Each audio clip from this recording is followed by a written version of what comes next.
नारायण नारायण। अब हम कर लेंगे सब। नारायण नारायण।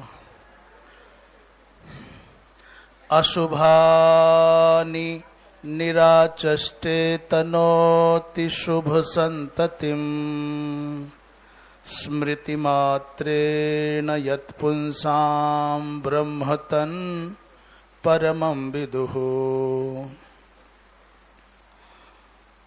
अतिकल्याण रूपत्वात् नित्यं कल्याण संश्रयात् स्मर्तॄणां वरदत्वाच्च ब्रह्मतन् परमं विदुः।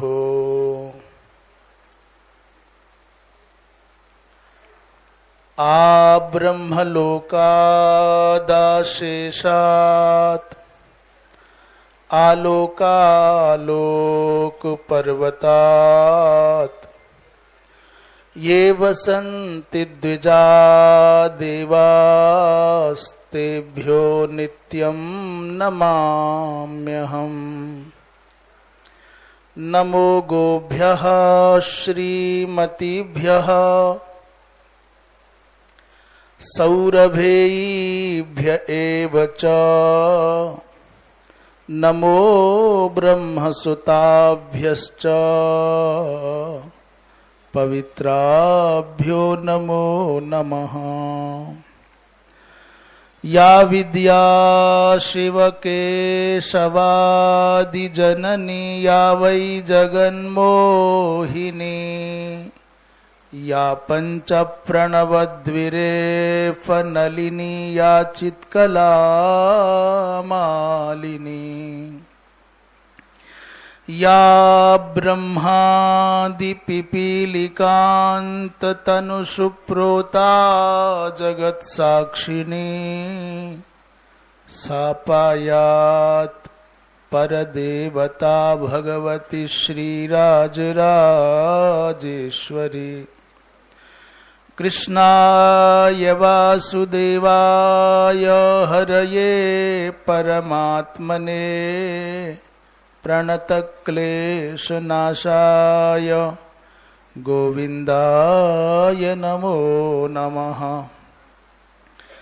रामाय रामभद्राय रामचन्द्राय वेधसे रघुनाथाय नाथाय सीतायाः पतये नमः। श्रीमन्नारायण नारायण नारायण श्रीमन्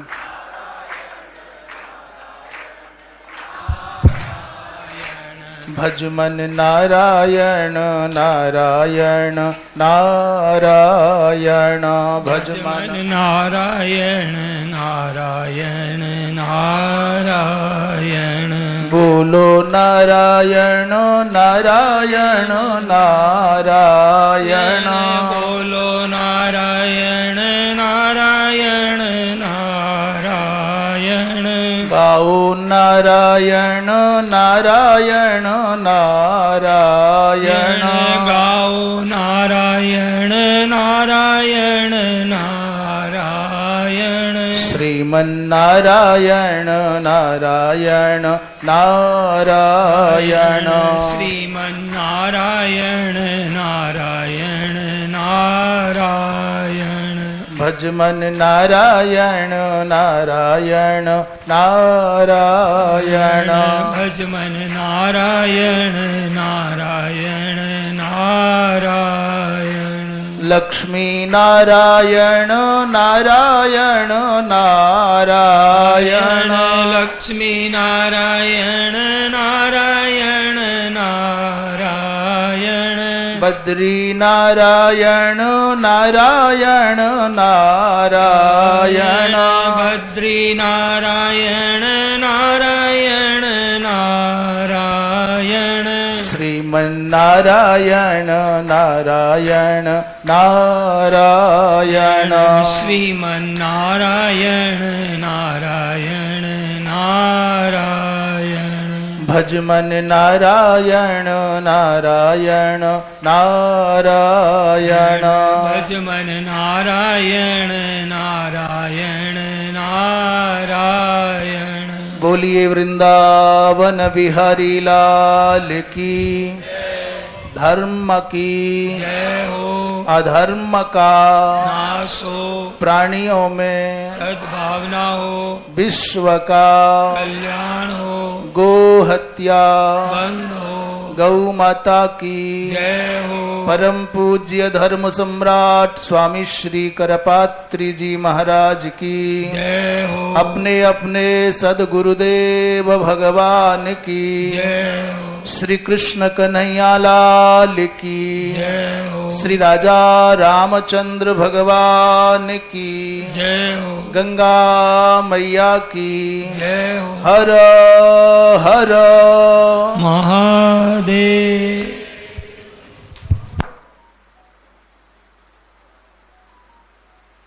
गीता भवन नंबर 3 के इस पावन सत्संग परिसर में विराजमान सभी संत महानुभाव, विद्वज्जन, धर्मानुरागी, सत्संग रस रसिक श्रोता महानुभाव एवं भक्ति स्वरूपा मातृशक्ति,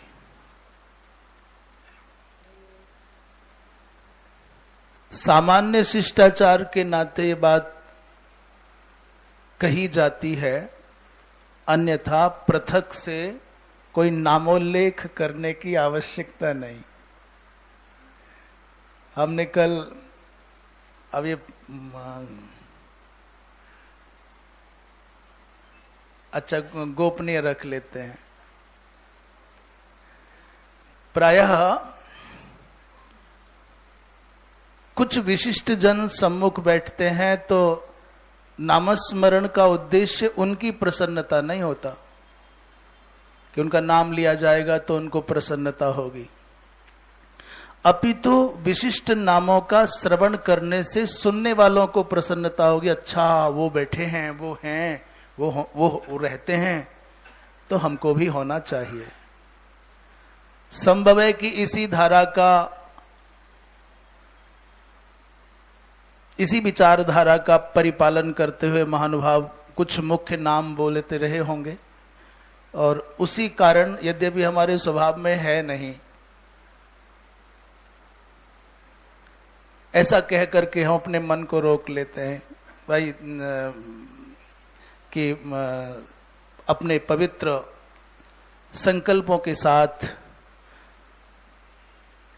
इस पवित्र संस्थान को अपनी योग्यताओं के द्वारा, अपनी दक्षताओं के द्वारा, जैसा भगवान ने मति, गति, सामर्थ्य दी है, उसके द्वारा इस पवित्र संस्थान को जो सींच रहे हैं वो प्रबंध तंत्र से जुड़े हुए सभी महानुभाव, अपने अपने दायित्वों का निर्वाह करने वाले सभी, चाहे वो किसी भी रूप में संस्थान से, चाहे अवैतनिक रूप में जुड़े हुए हों, चाहे वो वेतन के माध्यम से सेवा कर रहे हों, कर्मचारी के रूप में हों, हम ये मानते हैं कि जैसे कार का प्रत्येक छोटे से छोटा जो यंत्र है, यदि आप कहो कि नहीं स्टीयरिंग गोद में बैठता है वो बहुत महत्वपूर्ण है, पहिया जो चक्र होगा उसका वो महत्वपूर्ण ना होगा, तो ऐसा नहीं कहा जा सकता। जितना महत्वपूर्ण स्टीयरिंग है, इंजन है, उतना ही महत्वपूर्ण उसका पहिया भी है, और उसके ब्रेक भी हैं, उसका हॉर्न भी है, उसकी लाइट भी है। माने अपनी अपनी योग्यताओं के आधार पर तत्त क्षेत्रों में जो भी कर्मचारी महानुभाव सेवा दे रहे होंगे, सैकड़ों की संख्या में लोग होंगे जो विभिन्न प्रकार की सेवाओं में यहाँ नियुक्त किए गए होंगे, वो ये ना समझें कि हम यहाँ कोई नौकरी करने आए हैं, ये यहां से हमारी जीविका है। जीवन तो कहीं भी रहेगा, मनुष्य वहीं उसका कट जाएगा, जीविका तो वहां भी मिल जाएगी। जीविका मिलना बड़ी बात नहीं है, चींटी से लेकर के हाथी तक सबकी व्यवस्था करने का ठेका भगवान का है, हमारा आपका नहीं है। और वो कोई नौकरी नहीं करते हैं। भगवान ने आपके किसी जन्म के पुण्यों का ये प्रतिफल इस रूप में दिया है कि आपको किसी भी रूप में इस पवित्र संस्थान में सेवा करने का अवसर मिला है। इसलिए अपने दायित्व का निर्वाह निष्ठा से करे, प्रतिफल भगवान के हाथ है, परिणाम भगवान के हाथ है। अपनी अपनी सेवाओं में, अपने कर्तव्य के पालन में व्यक्ति को सदा सजग रहना चाहिए। ऐसा ही भगवत गीता का उपदेश है और ऐसा ही महानुभाव कहते आए हैं। इस बात का गौरव रहे कि हम गीता प्रेस परिवार से जुड़े हुए हैं, हम गीता भवन की सेवा में हैं, या जिस भी रूप में हमको यहाँ सेवा प्राप्त हुई है उसका मन में भाव रहना चाहिए, गौरव भाव रहना चाहिए। इसलिए अपनी अपनी जो ड्यूटीज हैं, दायित्व हैं, कर्तव्य हैं, उनका पालन सभी कर्मचारियों को भगवत सेवा मान करके करना चाहिए। बोलिए वृंदावन बिहारी लाल की। कल प्रसंग चल रहा था कि भगवती मां गंगा, भगवती मां गंगा की ऐसी पवित्र महिमा है। एक आख्यान भगवान शंकर सुना रहे हैं देवर्षि नारद को। एक सर्वांतक नाम का, सर्वांतक माने सभी का अंत करना ही जिसके स्वभाव में सम्मिलित है। जो मिल जाए उसको मारना है। पशु मिले, पक्षी मिले, स्त्री मिले, पुरुष मिले, बालक मिले, वृद्ध मिले। गांव की भाषा में कहते हैं बूढ़ो मरे चाहे जवान, अमोय हत्याते काम। कोई मरे हमको क्या। सर्वांतक नाम उसका मौलिक नाम नहीं, उसकी अनवर्थ संज्ञा है। माने वो ऐसा काम करता तो लोगों ने कहा तो सर्वांतक है, सबको मारता है। अंतकः कालः, अंतक माने मृत्यु। तो सर्वांतक नाम का जो दुर्धर्ष व्याध है, पशुओं को मारता, पक्षियों को मारता और नित्य स्त्रियों को, पुरुषों को, सबको मार देता। एक दिन क्या हुआ, अच्छा फिर ये पशुओं को मारने के बाद मांस आदि का विक्रय भी करता। उसी पद्धति से अपने परिवार का भरण पोषण करने का स्वभाव बन गया। अब लगता है ये नहीं करेंगे तो घर कैसे चलेगा। यदि हमने ये काम न किया, हम झूठ न बोलें, कुछ लोगों का स्वभाव बन जाता है, ये न करें तो क्या करें, कैसे घर चलेगा महाराज, ये तो करना ही पड़ेगा। मांस विक्रय करता, कुटुंब का अभिभरत माने पालन पोषण करता था। और जब इतनी बुराइयां हैं तो फिर एक दो बुराई ऐसी भी जुड़ गई जो कुसंग के कारण, कुविचार के कारण मनुष्य के साथ जुड़ ही जाती है। कुमार्ग पर चलेगा तो उसके जीवन में अपेय पान और अभक्ष्य भक्षण तो वो करता ही है। बोले परस्त्री गमनम चक्रे परद्रव्यापहारणम।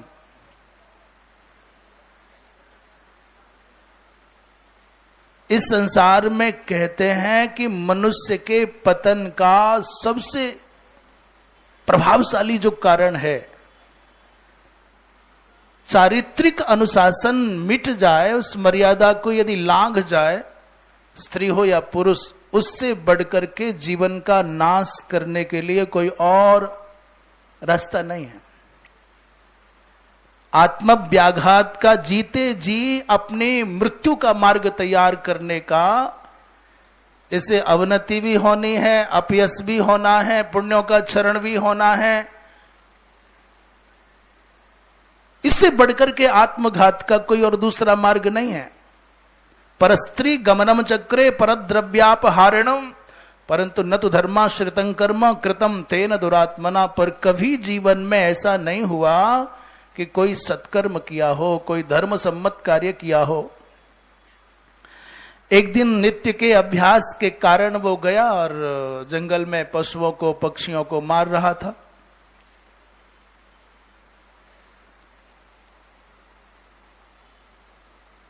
सर्व पाप संयुक्त एक दिन गंगा स्नान किया उसने,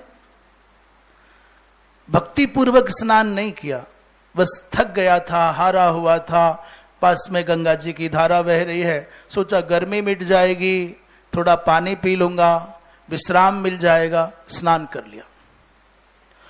उसी समय संयोग की बात है, जब ये स्नान करके बाहर आया, चित्रसेन नाम का कोई राजा मृगया खेलने के लिए आया हुआ था, और उस चित्रसेन नाम के राजा ने अपने बाण से किसी मृग को निशाना बनाया। एतस्मिन्नेव काले तु राजा दृष्ट्वा मृगोत्तमं बाणम धनुषि संधाय लक्षम चक्रे महाबलः। उस राजा के बाण का यह प्रभाव हुआ कि मृग विद्ध हो गया, मृग को बाण लग गया और तीव्र गति से प्राण रक्षा के लिए भागा, तो इस व्याध के पास आकर के धड़ाम से गिर गया। इस व्याध ने राजा के बारे में नहीं सोचा, लगे हुए बाण को भी नहीं देखा। इसने सोचा कि बिना श्रम के बढ़िया साधन बन गया। इसने फट से उस मृग को बांधा और अपने घर ले जाने की सोच ली। तब तक राजा उस मृग को खोजते खोजते आ गया और पता किया, अरे ये मेरा मृग मेरे शिकार को ये मूर्ख ले जाता है। इसलिए राजा ने क्रुद्ध होकर के बबंध बलवान पाशई ही विविधैर मुनि सत्तमा, हे मुनि सत्तम, हे देवर्षि नारद, उस राजा ने इस व्याध को अपराधी मान करके, ये शिकार मृग मेरा शिकार है और ये छल करके अपना बांधता है, बांध के ले जाता है, इस अपराध के कारण उसको कारागार में बंद करने के लिए बंधवा लिया। संयोग की बात है कि राजा को जहां जाना था उसकी उस मार्ग में गंगा पार करनी थी नौका से, इसको बांध करके नौका में डलवा लिया। नावम तत्र नावम समारोह्य गंगाम राजा समातरत, राजा ने इसके साथ गंगा को पार किया।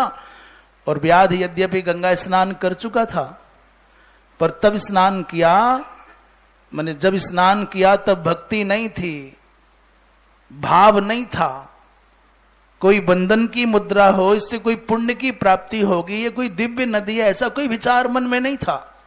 पर अब के बार जब आंखों के सामने अपनी मृत्यु दिखाई देती है और संयोग से राजा को नौका में बैठने पर गंगा को प्रणाम करते हुए देखा, तो इसके एक तो गंगा स्नान कर चुका था, उससे कुछ चेतना में परिवर्तन आया, और राजा को वंदन करते हुए देखा तो उसको प्रेरणा मिली।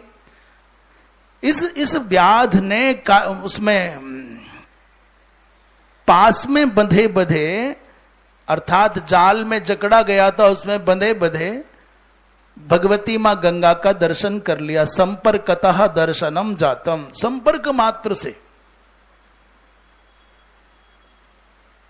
उसके बाद राजा ने इस पापात्मा को कारागार में क्रुद्ध होकर के बंद कर दिया। नृपो बबंध अर्थात अभांत शीत, माने बांध दिया।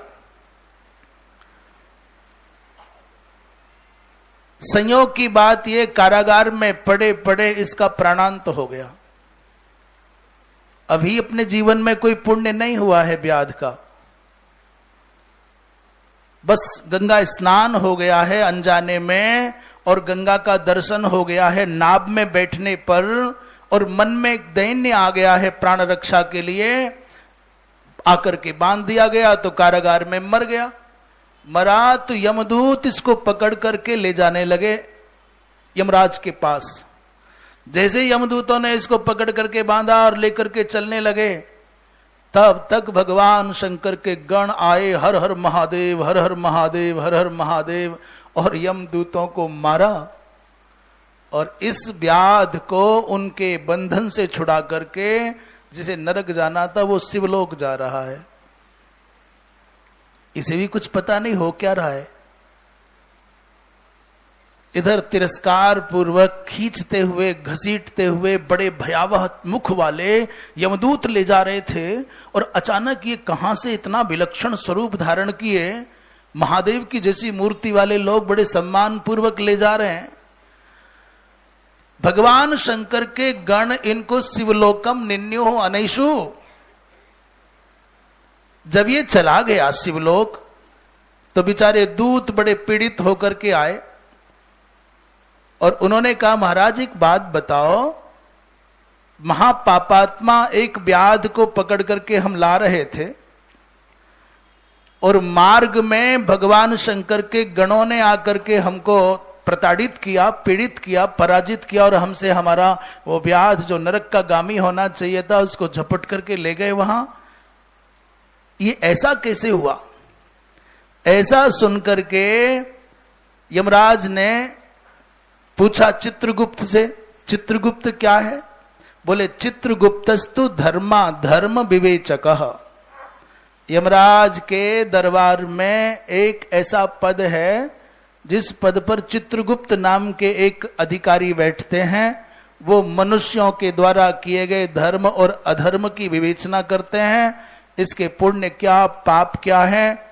और यदि सरल अर्थों में समझें तो गुप्त से गुप्त दूषित कर्मों को जो चित्र के रूप में प्रमाणित करके दिखा दे। तुम्हारा फोटो है, उस समय, उस दिन, उस स्थान पर आपने ये कर्म किया, ये तक सूक्ष्म जानकारी यमराज के यहां पर हमारे आपके कर्मों की रहती है। यहां के सीसीटीवी लगाए जाते हैं, उनको बदला जा सकता है, उनको बिगाड़ा जा सकता है, पर परमात्मा ने आपके शरीर में जो सीसीटीवी फिट किए हैं उनको नहीं बदला जा सकता, उनको नहीं बिगाड़ा जा सकता। वहां रिश्वत नहीं चलती। तुलसीदास जी महाराज इस बात को स्पष्ट करते हुए कह रहे हैं, जो इंद्रियों के द्वार है ना, इंद्री द्वार झरोखा नाना, और वहां कौन बैठा है? बोले थानेदार बैठे हैं, वह थाना है। एक एक देवता को नियुक्त कर रखा है। हाथों के ऊपर भी कोई गोपनीय रूप से देवता बैठा है, क्या करते हो अच्छा और बुरा, इसका सारा विवरण तुरंत पहुंच जाता है। एक बात यदि मन में स्थिरता पूर्वक, दृढ़ता पूर्वक बैठ जाए कि वो देख रहा है, वो झांक रहा है, वो सर्वज्ञ है, वो सर्वदृक है, तो भला बताओ कोई बुरा काम करेगा? बुरा काम तो तभी तो करता है जब उसको पता है कोई देख नहीं रहा है। कुछ अच्छा होता हो तो मनुष्य दिखाना चाहता है, बताना चाहता है, सब जान जाए ये उसकी इच्छा रहती है। पर कुछ अच्छा न हो तो फिर वो समझता है कि भगवान ने आंखों पे पट्टी बांध रखी है, निश्चित रहे, तो किसी को न पता, दुनिया में किसी को खबर नहीं है। वो छुपाना चाहता है। चित्रगुप्त जी महाराज ने निवेदन किया, भगवान ये संपर्क मात्र से, माने संयोग से गंगा का दर्शन इसके द्वारा हुआ है, स्नान हुआ है, और जो भगवती मां गंगा का संपर्क मात्र से भी दर्शन भी कर लेता है तो सर्व पाप हरम पुण्यम और महापातक नाशनम। भगवान शंकर कहते हैं, नारद मात्र इतना सा पुण्य था उस महापापात्मा दुरात्मा व्याध का, सर्वांतक का, जिसके कारण उसको नरक जाते जाते भी शिवलोक की प्राप्ति हो गई, दिव्य लोक की प्राप्ति हो गई। दूता पश्यन्ति ये गंगाम, धर्मराज ने, यमराज ने अपने दूतों से कहा, जो लोग भगवती मां गंगा का दर्शन करते हैं वो कभी भी मेरे द्वारा दंडित होने के अधिकारी योग्य नहीं होते, माने मैं उनको दंड नहीं दे सकता। जो एक बार भी भगवती मां गंगा का स्मरण करते हैं, पतित पावनी गंगा का, वो कभी भी मेरे द्वारा नरकादिक लोकों में शासित नहीं होते। गंगायाम त्यजताम देहम अहम आज्ञा बस स्वयं। यमराज अपने दूतों से कह रहे हैं, जो गंगा जी में अपने प्राणों को त्यागता है, मैं तो उसका आज्ञा पालन करने वाला हो जाता हूं। भगवती मां गंगा के तट पर मां गंगा का नामस्मरण करते हुए, मां गंगा का दर्शन करते हुए और मां गंगा का अर्चन करते हुए, स्नान करते हुए जो प्राण त्यागता है, अहम तस्य आज्ञा वशः ते नमस्याः सुरेंद्राणाम, और दंड शंकास्ति तत्कुतः। जो भगवती मां गंगा के पावन सानिध्य से प्राण त्यागता है, सानिध्य में प्राण त्यागता है, वो तो बड़े बड़े देवताओं के द्वारा भी वंदनीय हो जाता है। फिर मेरे द्वारा वहां दंड देने की बात कहां से आई? जितनी कथा आप सुन रहे हैं उसका अर्थ है कि उद्धार करने में जितना सहज और जितना सरल भगवती मां गंगा का द्वार है, उतना कहीं किसी का द्वार नहीं। और हम आपसे सत्य कहते हैं, भगवती मां गंगा प्रत्यक्ष देवता है। कहते हैं ना भगवान के दर्शन नहीं होते, भगवान के दर्शन नहीं होते। ये भगवान के दर्शन नहीं है क्या? और आपको इन दर्शनों से विश्वास नहीं होता है तो साक्षात भगवान आ जाएंगे तो क्या उनके वास्तविक स्वरूप के तेज को सह पाओगे? अच्छा, मान लीजिए भगवान ने आप अपने स्वरूप को मृदु बना दिया, आप उनकी दृष्टि के विषय बन गए, तो क्या विश्वास कर पाओगे? भगवान वैसे ही आ जाएं भोलेनाथ बन करके, गले में नाग है, सर पर गंगा जी है, तो कह रहे कलयुग में भगवान आवे क्या है, पाखंड करे है, कोई ड्रामा क्या है, बहुरूपिया है। सचमुच में भगवान जिस रूप जिस प्रकार से शास्त्रों में वर्णित किए गए हैं, जैसा स्वरूप वैसे आ जाएंगे तो विश्वास ही नहीं होगा। भगवान का दिखना कोई बड़ी बात नहीं है, भगवान को पहचान पाना बड़ी बात है। आप सब जानते हैं चित्रकूट की घटना के बारे में। सब कहते हैं कि तुलसीदास जी महाराज को भगवान के दर्शन हुए 2 बार, पहचान नहीं पाए एक बार भी। और तीसरी बार में जब भगवान राजकुमार बनकर के आए, तुलसीदास जी महाराज चंदन भी लगा रहे हैं और हनुमान जी महाराज ने कहा था कि तुलसी यहीं तुझको भगवान का दर्शन होगा। और चंदन लगाने पर भी, पास में आ जाने पर भी और स्पर्श भी करने इतने पर भी भगवत्ता का बोध नहीं हुआ। तुलसीदास जी को नहीं हुआ, हमारी तुम्हारी तो बात ही क्या है। हनुमान जी महाराज ने कृपा की, कृपा करहु गुरुदेव की नाई, माने कृपा क्या की, तोता बन करके आए। और ऐसा सुनने में आता है कि एक दोहा के माध्यम से तुलसीदास जी महाराज को जगाया चित्रकूट के घाट पर। यदि याद हो तो बोलो।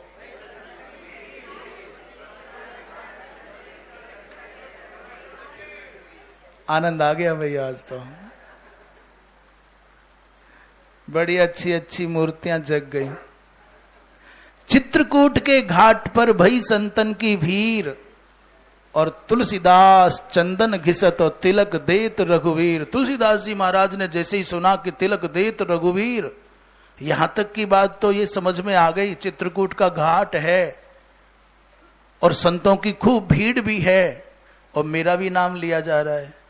तुलसीदास जी चंदन घिस रहे हैं, इसका मतलब संगति से पता चल गया कि जिनको तिलक लगाया जा रहा है वो रघुवीर है। तुरंत चरण पकड़ लिए महाराज। भगवान राम अपने चरण छुड़ाएं और तुलसीदास जितने भगवान चरण छुड़ाने की चेष्टा करें उतनी दृढ़ता से पकड़ते जाएं, गुरु अब नहीं छोड़ो। हनुमान जी महाराज के द्वारा आपका दर्शन हुआ है, सारी दुनिया मिथ्या भाषण कर जाए पर गुरु कभी मिथ्या भाषण नहीं कर सकता। गुरु के वचनों पर जिसको दृढ़ विश्वास नहीं है उसको सिद्धि कैसे मिल सकती है? विश्वासो गुरु वाक्येषु स्वस्मिन दीनत्व भावना, ये 2 पात्रता बताई जा रही है। स्वयं में दैन्य हो और गुरु के वचनों पर दृढ़ विश्वास हो, फिर भगवान कहां? भगवान को कहीं से आना थोड़ी ना है। कहीं से आने की बात हो, चल करके आएंगे तो देर लगेगी, पर भगवान तो आपके हृदय में है। बस वहीं से जीना सा पर्दा है विस्मृति का। उस विस्मृति के पर्दे के हटते ही वो जो अंतःकरण में विद्यमान सत्ता है वो तुम्हारी आंखों के सामने प्रकाशित हो जाएगी। भैया आ भी जाएं भगवान तो देखोगे, फिर पहचानोगे कैसे? और ऐसा कौन जीव होगा सृष्टि में जिसको भगवत दर्शन ना होता हो? हम आपको सत्य कहते हैं, हमको नहीं लगता कि एक भी ऐसा कोई जो तुम्हारी दृष्टि में अधमाधम है, वो भी ऐसा जीव न होगा कि उसको भगवत दर्शन न होता हो। पर भगवत दर्शन हो जाने पर भी अनुभव न हुआ, परिचय न हुआ, तो आप लाभ से वंचित रह जाओगे। जैसे घर में पड़े हुए रत्न को आप पत्थर मान करके ठुकराते हो, पत्थर मान करके ठोकर मार देते हो, आपको उसका परिचय नहीं है, उसका अनुभव नहीं है। ठीक वैसे ही जीव मात्र को नित्य भगवत प्राप्त है, भगवत प्राप्ति नित्य है, पर अभागा विस्मृति के कारण और अनुभव न होने के कारण उस आनंद से वंचित रहता है। बोलिए वृंदावन। भगवती मां गंगा के स्नान का क्या महात्म्य है, इस विषय में भगवान शंकर कहते हैं अगले अध्याय में कि भैया चाहे किसी से जाने में अनजाने में अहंकार के कारण, क्रोध के कारण ब्रह्म हत्या हो गई हो, इस संसार में 5 उग्र पाप कहे जाते हैं, महापाप कहे जाते हैं। और 5 क्या सही में है तो वो 4 ही। उनमें ब्रह्म हत्या है, सुरापान है, गुरुतल्प गमन है और गो हत्या भी है। ब्रह्मा चैव गोघ्नश्च और सुरापो गुरुतल्पगः। आजकल की शिक्षा का और आजकल जो वातावरण में एक चलन चला है, लोग ऐसा समझते हैं शराब पीना कोई पाप थोड़ी है। छोटे छोटे बच्चे, मैं आपसे सच कहूं, आज की शिक्षा डिग्रियों तक मात्र रह गई, कागजों का एक पुलिंदा इकट्ठा हो जाता है। अपने जीवन के अमूल्य 20-20 वर्ष, 25-25 वर्ष बर्बाद करने के बाद केवल कागज हाथ में आता है, डिग्री। तुम्हारे पास तुम्हारा कुछ नहीं रहता। जो पढ़ाई, जो शिक्षा आपको प्राप्त हो रही है, आपके बच्चों को प्राप्त हो रही है, उसका जीवन के मूल्यों से कोई संबंध नहीं है, नैतिकता से कोई संबंध नहीं है। ऐसी पढ़ाई जो दुष्चरित्रता को पोषित करती है, ऐसी पढ़ाई जो अपवित्रता को पोषित करती है, ऐसी पढ़ाई जो स्वच्छंदता को पोषित करती है। लोगों को यह तो बताया जाता है कि तुम्हारा अधिकार यह है, तुम्हारा अधिकार यह है, परंतु किसी को यह पता नहीं दिया जाता, बताया नहीं जाता, स्मरण नहीं कराया जाता कि तुम्हारे कर्तव्य ये हैं। आज की शिक्षा का सबसे घिनौना पक्ष यह है, यह अधिकारों का ज्ञान देने वाली शिक्षा है। हमने LLB कर लिया है तो पुलिस हम पर हाथ नहीं डाल सकती, हम स्नातक हो गए तो ऐसे हम पर हाथ नहीं डाला जा सकता, हमारा अधिकार है, राइट है। पर यह शिक्षा नैतिकता का पोषण नहीं करती, ये शिक्षा कर्तव्यों का बोध नहीं कराती, जबकि हमारी सनातन शिक्षा में सबसे पहले कर्तव्यों के पालन की बात है। सत्यम वद धर्मम चर स्वाध्याय प्रवचनाभ्याम मा प्रमद, मातृदेवो भव, पितृदेवो भव, अतिथि देवो भव। बताना कहां है आज? आचार्य देवो भव। होटल पर लिखा है अतिथि देवो भव। कहां लिखा हुआ है? होटल पर। और अतिथि देवता, अतिथि क्या है? लेवता नहीं है, देवता है। बता कितना देगा? अतिथि दे, बता कितना देगा? कर्तव्यों का स्मरण कराने वाली नहीं, कर्तव्यों का बोध कराने वाली शिक्षा नहीं है। तो भले ही जाने अनजाने में उससे ब्रह्म हत्या हो गई हो, अथवा ब्रह्म हत्यारे का संग हो गया हो, अथवा गो हत्या हो गई हो, या गो हत्यारे का संग हो गया हो, अथवा सुरापान हो गया हो, अथवा सुरापान करने वालों के संग बैठने का दुर्योग सध गया हो, अथवा गुरुतल्प गमन हो गया हो, अथवा गुरुतल्प गमन करने वाले के संग बैठ गए हों। ये 5 बातों बिना मतलब के मारा जाता है, केवल संग बैठने के कारण। तत्संसर्गी तो पंचमः।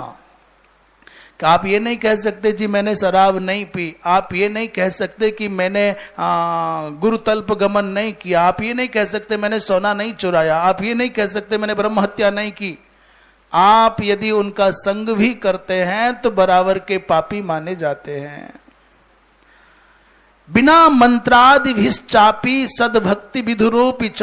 कह रहे हैं भैया भगवती मां गंगा में आपने स्नान किया, मंत्र नहीं बोला, कोई भक्ति भी नहीं थी, पर सकृत स्नात्वा, एक बार भी आपने जाने अनजाने में स्नान कर लिया तो अनंतम जायते पुण्यम अक्षयम सप्त जन्मजम।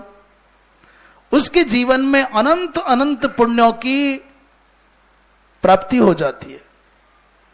अर्थात ऐसा ऐसा पवित्र सौभाग्यशाली वो जीव हो जाता है कि जिसका वर्णन करना शब्दों में संभव नहीं है। निर्धूत पाप परमम पदम याति नरोत्तमः।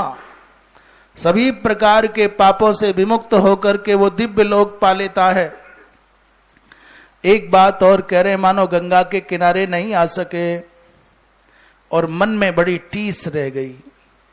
पूर्णिमा आ रही है, गंगा दशहरा आ रहा है, अमावस्या है, गंगा जी होते, ऋषिकेश होते, अमुक जगह होते, गंगा नहाते। कहते हैं अन्यत्रापि कदाचित दुर्योग से आप चाह करके भी गंगा के समीप ना आए और वहां भगवती मां गंगा का स्मरण करते हुए हर हर गंगे हर हर गंगे हर हर गंगे करते हुए स्नान कर लिया और कदाचित ये मंत्र आपको स्मृति में रह गया। कौन सा वाला? हाँ, यदि आपकी स्मृति में ये स्मृति कोश में ये रत्न रह गया और उस समय आपने नहाते नहाते इस मंत्र का स्मरण कर लिया तो कह रहे हैं तत्रापि लभते पुण्यम गंगा स्नानज तुल्यकम। गंगा स्नान करने के बराबर पुण्य प्राप्त हो जाता है।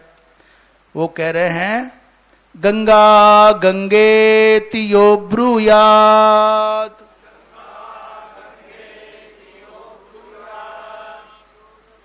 हम इसलिए ये श्लोक कभी कभी बुलवाने की भावना रखते हैं, ऐसा मन में विचार रहता है कि भाई और भी बोल लें, तुम्हारे मन में टीस न रह जाए कि हमको संस्कृत बोलना नहीं आता। सुन करके भी एक श्लोक भी बोला तो चाहे फिर कोई 1000 श्लोक बोले चाहे एक श्लोक बोले, संस्कृत तो बोली ही ना। चिड़िया बेचारी बहुत थोड़ी दूर तक उड़ पाती है आकाश में और बाज बहुत ऊंचे तक उड़ पाता है। कहते हैं गीध बहुत ऊंचे उड़ता है। अच्छा, गीध बहुत ऊंचे उड़ता है, गरुड़ बहुत ऊंचे उड़ते हैं। तो चिड़िया ने कहा भैया तुम बहुत ऊंचा उड़ते। बोले हाँ बहुत ऊंचा उड़ते हैं। चिड़िया ने कहा भाई हम तो बहुत थोड़ा सा उड़ पाते हैं। कह नहीं तू तो कुछ नहीं, मैं तो बहुत ऊंचा उड़ पाता हूं। अच्छा कितना ऊंचा? बोले बहुत। तो भैया बहुत ऊंचा उड़ते हो तो तुमको आकाश का अंत मिल गया? करे ओ को नहीं मिला, आकाश का अंत नहीं मिला। करे फिर आकाश का अंत तुझे भी नहीं मिला और मुझे भी नहीं मिला, फिर क्या अंतर? चाहे थोड़ा ज्यादा उड़ ले चाहे थोड़ा कम उड़ ले। बहुत ऊंचे उड़ते हो, बहुत देर तक उड़ सकते हो, तो आकाश की तह पाया है ना, अंतिम छोर छू लिया। बोले नहीं छू सका। करे तो छोर तेने भी नहीं छुआ और मैंने भी नहीं छुआ, इस मामले में दोनों बराबर है। इसलिए कोई 1,00,000 श्लोक बोल करके अभिमान दिखाता हो कि हम संस्कृतज्ञ हैं और फिर आपको कहता आपको कुछ नहीं आता है, तो चिड़िया की भांति प्रेम से कह देना कि भाई जी तने अंत मिल गयो, क्या तत्व मिल गयो? कि नहीं तत्व तो हाथ नहीं आया। करे तने भी नहीं और मैंने भी नहीं, फिर क्या है? इस भाव से संस्कृत का एक श्लोक भी बोलोगे ना तो तुम सनातनी कहलाने के हकदार हो जाओगे। कैसा सनातनी जो संस्कृत नहीं जानता है? अभी दो मजहबों की चर्चा करना चाहते हैं। क्या आप आशा करते हैं, अपेक्षा करते हैं दुनिया का कोई मुसलमान होगा जिसको उर्दू या फारसी में जो उसकी कुरान है वो पढ़नी नहीं आती होगी? क्या इस दुनिया में किसी मुसलमान के बारे में यह कल्पना कर सकते हो कि उसको कुरान पढ़नी नहीं आती होगी? मुझे नहीं लगता कि दुनिया का एक भी मुसलमान ऐसा होगा, वो चाहे कुछ भी करता हो, पर उतना तो जो मिनिमम है उसको आता ही आता होगा, आता ही है। क्या दुनिया में किसी ईसाई को आप ऐसा मानते हो, जानते हो, जो बाइबल न पढ़ सकता हो? पर क्या यही बात आप हिंदुओं के बारे में, सनातनियों के बारे में कह सकते हो? आप ये दावे के साथ कह सकते हो कि संस्कृत भाषा हम सनातनियों की, हम हिंदुओं की है, हमारे ऋषियों की, महर्षियों की है, तो क्या हम संस्कृत की गीता पढ़ सकते हैं? क्या हम संस्कृत पढ़ना, बोलना जानते हैं? इस आपकी दुर्बलता को, दीनता को, दुर्भाग्य को मिटाने के लिए चाह रखते हैं कि चाहे बहुत न सही पर कुछ तो सही याद हो जाए, कुछ याद ना रहे तो सुन करके बोलना आ जाए। इसलिए मनोयोग से बोलो, बोलने से पहले जय घोष। बोलिए वृंदावन बिहारी लाल की। गंगा गंगेति यो ब्रूयात् योजनानां शतैरपि विमुच्यते सर्वपापेभ्यः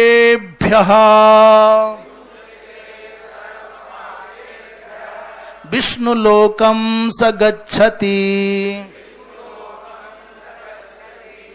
और जो स्नान के समय पर मंत्र बोला जाता है, अच्छा इसका अर्थ तो समझ में आता ही है ना। गंगा गंगेति यो ब्रूयात् योजनानां शतैरपि, सैकड़ों योजन दूर बैठ करके भी उसको ऐसा समझ लें, हजारों किलोमीटर दूर बैठ करके भी जो गंगा गंगा ऐसा उच्चारण कर लेता है, वो सभी पापों से मुक्त हो जाता है और अंत में भगवान विष्णु का लोक उसको प्राप्त होता है। जो आपने श्लोक बोला उसके भाव ये है। पर स्नान के समय का एक मंत्र और है, और स्नान के समय का मंत्र क्या, मुझे लगता है धार्मिक भावनाओं से भरे हुए व्यक्ति के चित्त में भारत का भौगोलिक ज्ञान नदियों के स्मरण के रूप में हो जाता है। लगभग पूर्ण यदि नदियों का आपको स्मरण हो जाए कि कहां से कहां बहती है, किस क्षेत्र को ये पवित्र करती है, तो पूरा भारत आपके हृदय में आ जाएगा। क्या? गंगे च यमुने चैव गोदावरी सरस्वती नर्मदे सिंधु कावेरी जलेस्मिन् सन्निधिं कुरु। चौथी पंक्ति, चौथा जो पाद है, जलेस्मिन् सन्निधिं कुरु, माने जिस जल से मैं स्नान करने जा रहा हूं उस जल में आप अपनी सन्निधि करें, माने इस जल में आप आ जाएं। जिस बाल्टी के जल से, टब के जल से, नल के जल से, कूप के जल से, सरोवर के जल से आप नहा रहे हैं, यदि इस श्लोक का उच्चारण करके आप नहाते हैं तो भावना यह है कि वो दिव्य पवित्र नदियों का पावन तत्व इसमें आ जाए। ये जल अब सामान्य जल नहीं रहा। तो कौन कौन नदियों का स्मरण कर रहे हैं? गंगा जी का कह रहे हैं, हे गंगे, संबोधनांत हैं सब गंगे और यमुने, गंगे चो यमुने चाहिए। फिर गोदावरी मैया, महाराष्ट्र चले जाओ, गोदावरी। सरस्वती माने, सरस्वती तो बड़ी व्यापक है, गुजरात भी जा सकते हो, बद्रीनाथ भी जा सकते हो, कुरुक्षेत्र भी जा सकते हो, प्रयाग भी जा सकते हो, गया में भी सरस्वती, वहां भी जा सकते हो। तो गंगे चो यमुने चैव गोदावरी सरस्वती नर्मदे, नर्मदे तात्पर्य छत्तीसगढ़ के पावन केंद्र से निकल करके और मध्य प्रदेश, थोड़ा सा महाराष्ट्र और अंत में गुजरात के समुद्र तट पर वो सागर में लय हो जाती है। तो नर्मदे माँ और गंगे च यमुने चैव गोदावरी सरस्वती नर्मदे सिंधु कावेरी। सिंधु माने अर्थात ये जो भारतवर्ष का शीर्ष भाग है उसका स्मरण हो गया, और कावेरी माने दक्षिण भारत तक चले गए। तो माने प्राय इन पवित्र दिव्य नदियों का स्मरण करने से, उनका जल में अंतर्भाव मानने से आप सामान्य जल में भी स्नान करोगे तो आपको इन पवित्र दिव्यतम नदियों में स्नान करने के समान पुण्य हो जाता है। बोलिए वृंदावन। हम नहीं कह रहे, भगवान शंकर कह रहे, अन्यत्रापि स्मरन गंगाम यदि स्नानम समाचरेत, यदि अन्यत्र कहीं भी इन पवित्र दिव्य नदियों का स्मरण करते हुए स्नान करोगे तो आपको गंगा स्नान के समान पुण्य की प्राप्ति होगी। जो प्रातःकाल नित्य भगवती मां गंगा में नित्य स्नान करता है उसको महादेव क्या कह रहे हैं? बोले सुपुण्यात्मा मुनिश्रेष्ठ साक्षात शंभुरिवा परः, ऐसा मानो वो साक्षात महादेव है। भगवती मां गंगा के विषय में कहते हैं जो गंगा स्नान करने जाता है, स्नान करके आता है, बोले जब वो स्नान करता है तो गोता लगाते ही उसके सिर पर गंगा हो जाती है, महादेव हो जाता है। जब गंगा जी में वो चरण रखता है स्नान करने के लिए तो विष्णु बन जाता है, क्योंकि तुम्हारे चरणों से गंगा जी का संबंध जुड़ गया। भगवान नारायण के चरणों में गंगा है। भगवती मां गंगा आपके गंगा जल में चरण रखते ही आपको विष्णुत्व प्रदान कर देते, विष्णुवत बना देती है, और गोता लगाते ही आपको महादेव बना देती है। और जब चले वहां से स्नान करके तो हाथ में कलश होगा, जल पात्र होगा, उसमें जल लेके आते हो कमंडल में तो आपको ब्रह्मा बना देती है। पर ये बनाएगी तभी जब पात्र लेके जाओगे। हम जहां पढ़ते थे वहां पर गुरुजन कहते थे कोई खाली हाथ स्नान करने चला जाए तो करे शमशान में आए हो क्या, किसी शव यात्रा में आए हो क्या? रिक्त पानी नहीं जा सकते थे यहां से। अब जिनके यहाँ जो गृहस्थी होते हैं, हमने देखा गंगा के तट पर वो दूध लेके जाते, गंगा स्नान करने जाते नित्य, हमने तो अपनी आंखों से खूब देखा है। तो विद्यार्थी तो छात्र तो बेचारे नहीं जा सकते दुग्ध आदि लेकर के, तो गुरुजन कहते थे यहां से जल लेके जाओ, खाली पात्र लेके नहीं जाना चाहिए। हाँ, खाली नहीं जाना चाहिए। और कोई कभी हमने ऐसा नहीं देखा कि रिक्त पानी कोई उच्छृंखल हो, कोई कारण विशेष हो न ले जा पाए, अन्यथा सब पात्र लेकर के जाते थे। और सबके माथे पर गंगा जी की रज का टीका होता था। कोई ऐसा नहीं कि जो गंगा रज टीका लगा के नहीं आता हो।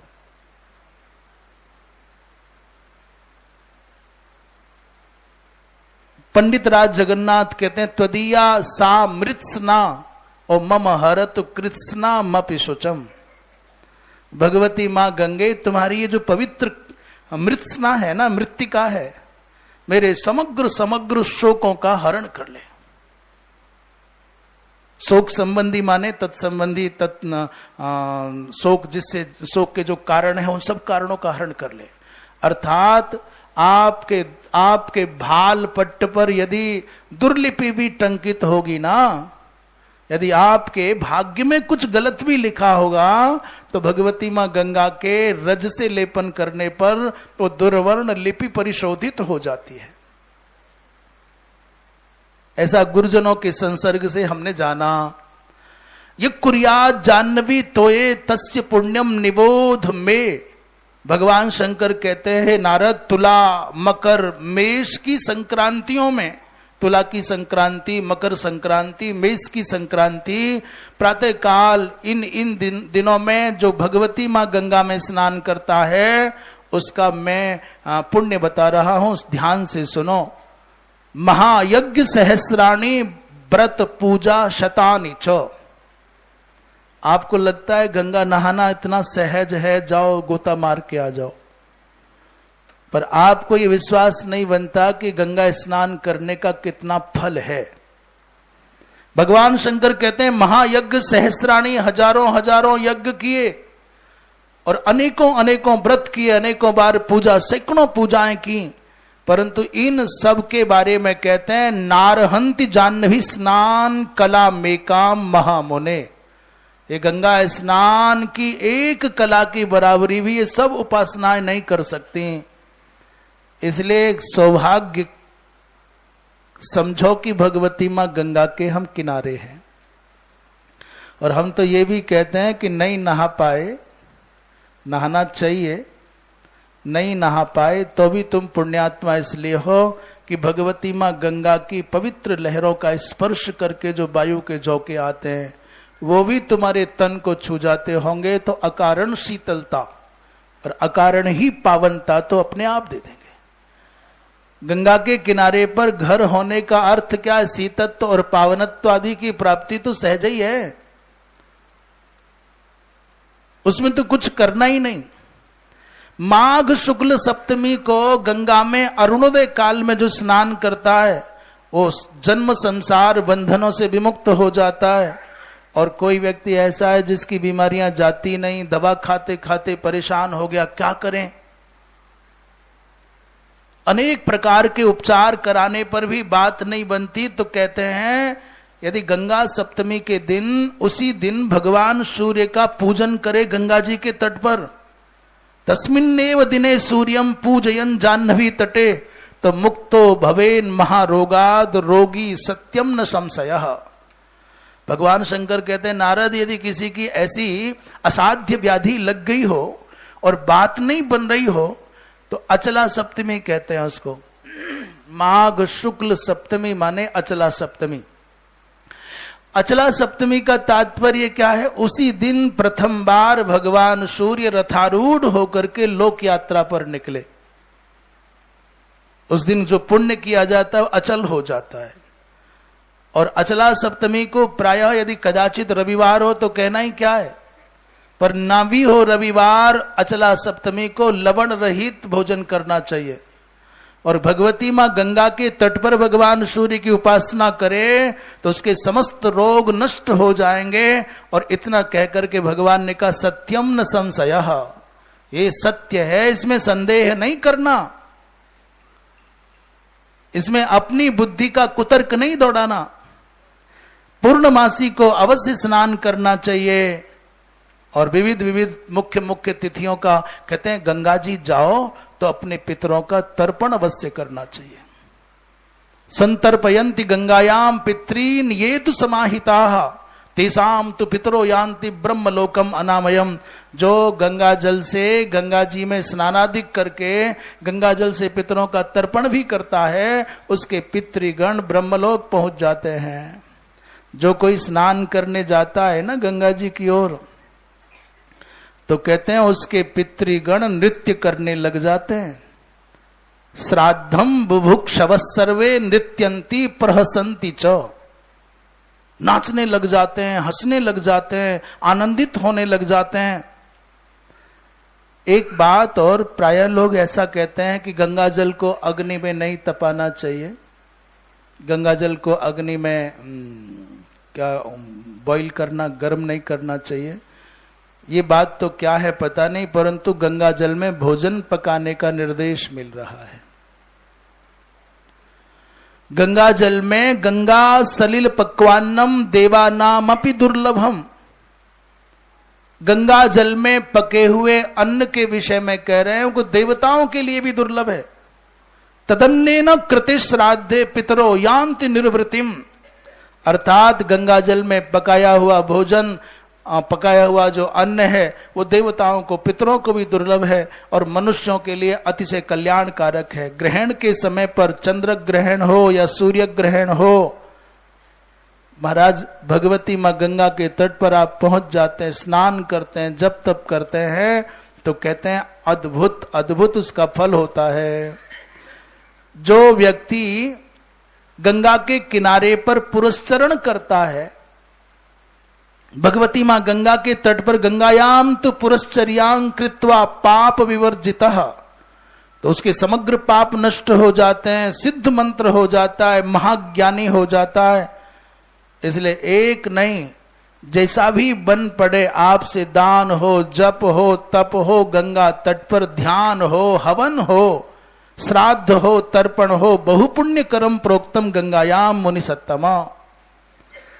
एक विशेष बात कह रहे हैं, कि गंगा में जाओ तो ये स्मरण रहना चाहिए कि कभी भी अपने शरीर को रगड़ रगड़ करके नहीं नहाना चाहिए। गंगा में स्नान करते समय कभी शरीर पर साबुन आबुन तो नहीं लगाना चाहिए, पर भैया शरीर को मल मल करके नहीं नहाना चाहिए, रगड़ना नहीं चाहिए। और भूल करके भी गंगा में मलमूत्र का विसर्जन कभी नहीं करना चाहिए, थूकना नहीं चाहिए। लोग ऐसे कुल्ला करके वहीं थूकने लग जाते हैं। कभी अपने चप्पल आदि को नहीं धोना चाहिए, वस्त्र नहीं धोने चाहिए। जो गीले हो गए हैं वस्त्र, उनको गंगा जल में निचोड़ना नहीं चाहिए। कभी भी गंगा जल में वस्त्र न धोवे न निचोड़े, कभी शरीर को रगड़े नहीं, शरीर का मल वाना छुड़ाए, कभी चप्पल ना धोवे, थूके नहीं, कुल्ला ना करे।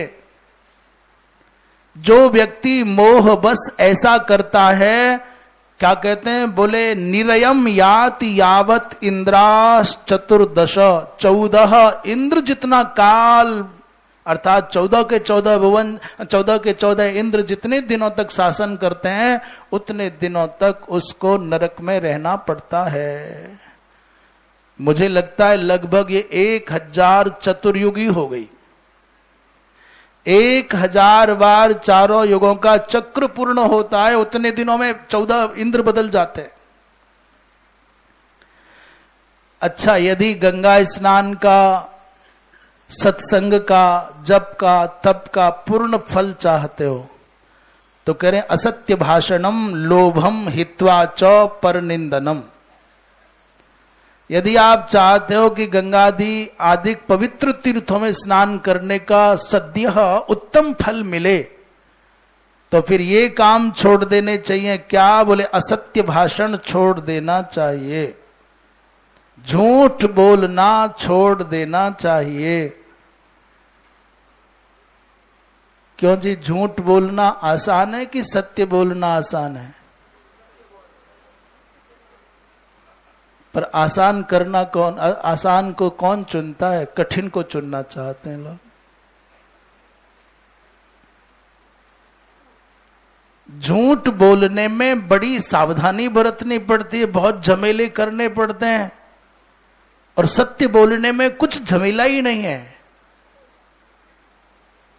झूठा व्यक्ति जीवन भर डर में जीता है, भयाक्रांत रहता है, खुल ना जाए, पता ना चल जाए।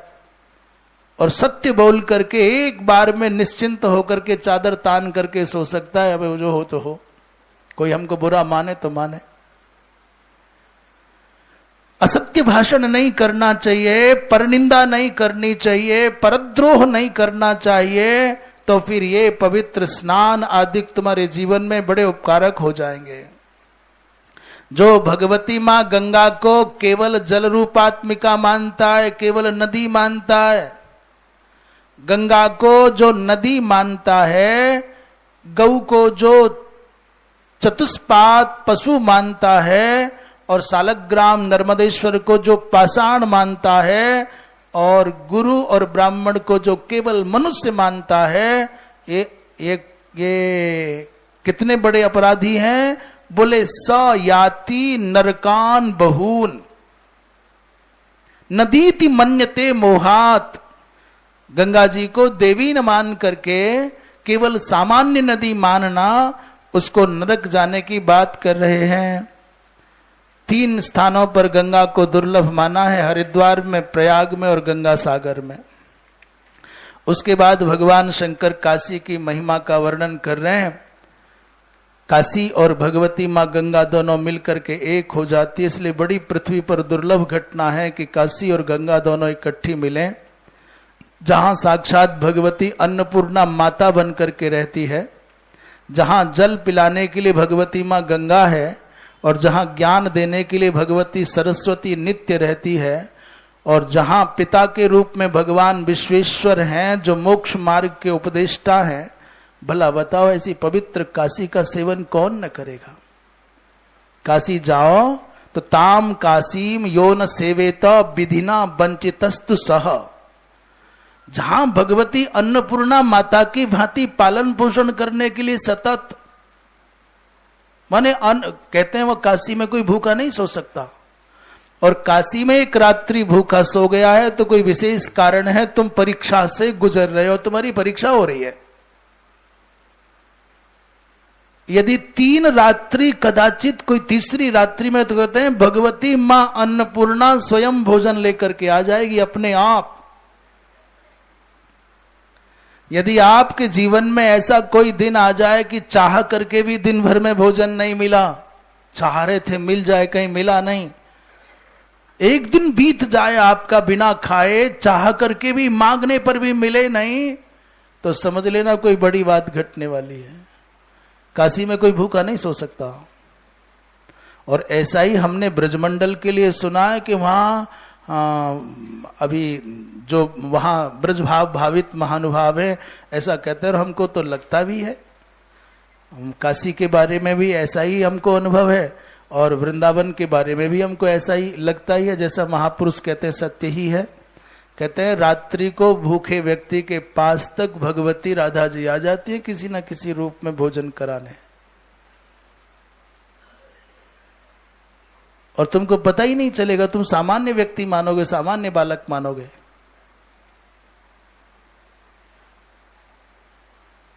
ब्रजमंडल में हमको नहीं पता, कोई भूखा भी रह जाता होगा तो हमको संज्ञान में नहीं है। काशी में कोई भूखा रह जाता होगा, हमारे संज्ञान में नहीं है।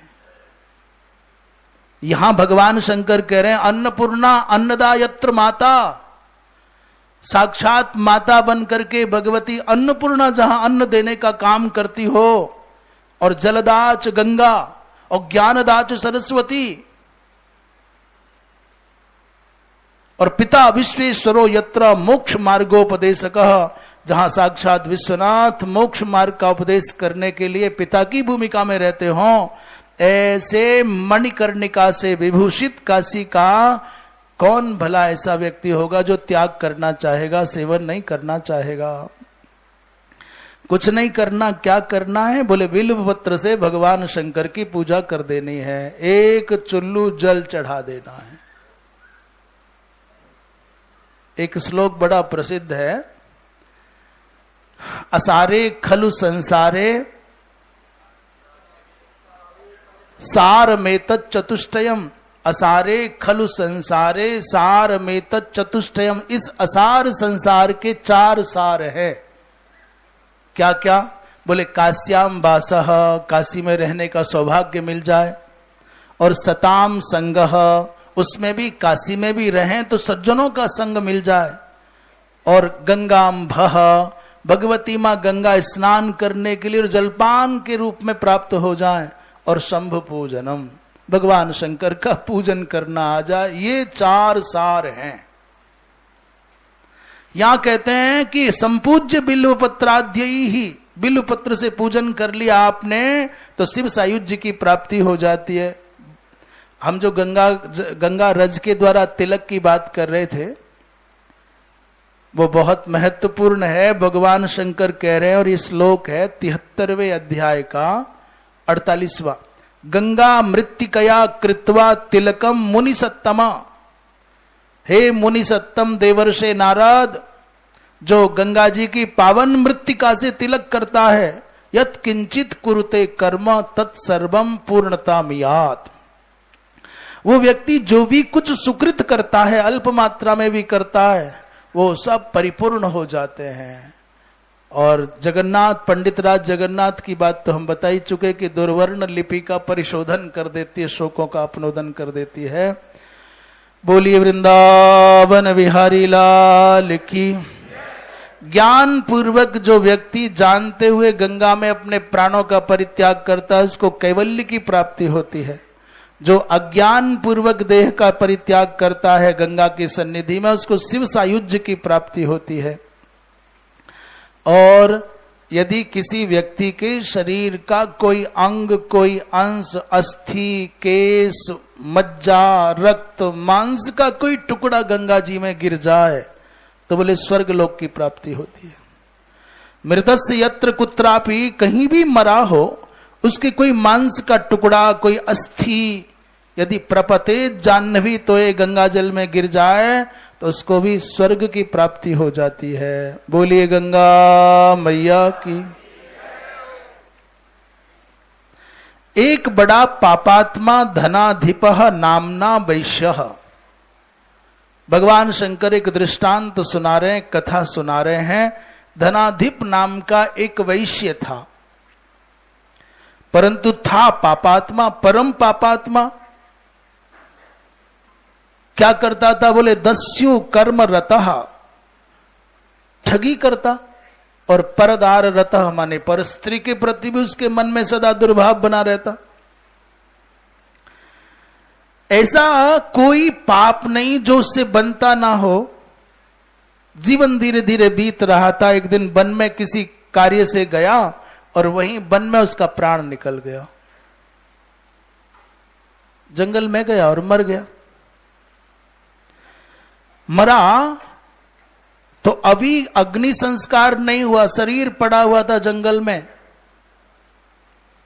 अभी संस्कार नहीं हुआ। किसी घर वाले को पता ही नहीं कि मर भी गया है। मरा तो उसके सूक्ष्म शरीर को निकाल करके, आतिवाहिक शरीर को निकाल करके यमदूत ले गए नरक। और जब वो पहुंचा तो दुर्गंध आती थी। यमराज ने कहा हटाओ इसको, जल्दी हटाओ, 80 पत्र वन में पटक दो। उस जीव को बांध करके यमदूतों ने 80 पत्र वन में पटक भी दिया, नरक में डाल दिया। अब संयोग की बात देखिए, जंगल में शरीर पड़ा था, सुंदर स्वस्थ शरीर, बढ़िया मांस था, तो किसी श्रृगाल ने उसको खाना शुरू कर दिया। श्रृगाल के खाए हुए शरीर को बहुत दूषित माना जाता है, बहुत निंदित माना जाता है। जिस समय श्रृगाल उसके शरीर के मांस को खा रहा था, तभी अचानक किसी गीध की दृष्टि पड़ गई और गीध ने इस श्रृगाल का उसको वहां से भगाया और स्वयं गीध खाने लग गया मांस को। मांस खाने के बाद गीध वहां पहुंच गया गंगा जल पीने के लिए। चोंच में कोई मांस का टुकड़ा लगा हुआ था। गंगा जल पीने के क्रम में वो मांस का कुछ अंश उस धनाधिप वैश्य के शरीर के मांस का कोई अंश गंगा जल में गिर गया।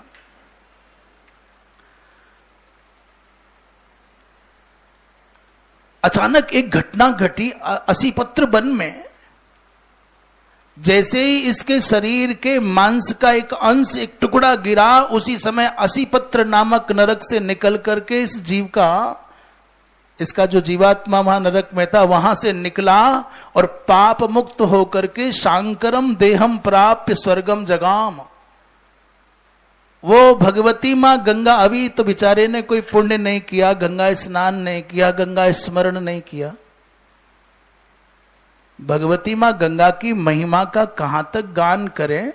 आपने सुना कि सगर के पुत्र इतने 1000 वर्षों के बाद भी गंगा जल को स्पर्श करके कहां पहुंच गए? ब्रह्मलोक पहुंच गए। रथों पर, दिव्य विमानों पर बैठ करके गए ब्रह्मलोक।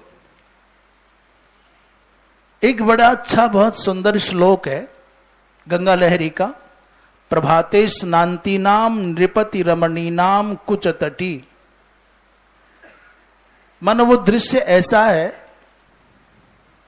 सवेरे सवेरे अरुणोदय हो गया है, आकाश मंडल में पूर्व दिशा में लालिमा छाई हुई है, सैकड़ों सैकड़ों लोग भावों से भरे हुए गंगा में स्नान करने आ रहे हैं। कुछ स्नान करके जा रहे हैं, कोई आ रहे हैं, कोई स्नान कर रहे हैं।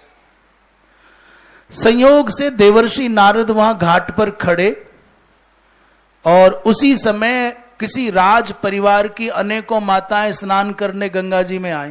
प्रभाते स्नांति नाम, स्नान करने वाली कौन? नृपति रमणी नाम। वो जो राजाओं की स्त्रियां हैं, नृपति रमणियां हैं, वो गंगा में स्नान करने लगी। तो स्नान करते करते थोड़ा बहुत शरीर का मृगमद संयुक्त चंदन उनके वक्ष पर जो लेपन हुआ था, वो स्नान करने से गंगा जल में घुल गया। अब ये माताएं यहां नहा रही हैं और अचानक इनके नहाते नहाते घटना घटी। आसमान में असंख्य असंख्य विमान दिखाई देने लग गए। देवर्षि नारद कभी स्नान करती हुई माताओं को देखते, कभी आकाश मंडल में इधर से उधर आते जाते उन विमानों को देखते, और उन विमानों पर बैठे हुए पुण्यात्माओं को देखते जो मालाओं से अलंकृत होकर के बड़े हर्षित होकर के आनंदित होकर के कहीं जा रहे। तो कभी यहां देखते, कभी वहां देखते, कभी यहां देखते, कभी वहां देखते। वहां जो कुछ जिज्ञासु जन थे उन्होंने कहा, बाबा, देवर्षि नारद से कहा, महाराज क्या बात है, अब बार बार यहां देखते हो वहां देखते हो। तो देवर्षि नारद ने कहा, भैया ये जो आकाश मंडल में विमान विचरण कर रहे हैं ना, इन विमानों में जो पुण्यात्मा जीव बैठे हैं उनका संबंध स्नान करने वाली इन माताओं से है।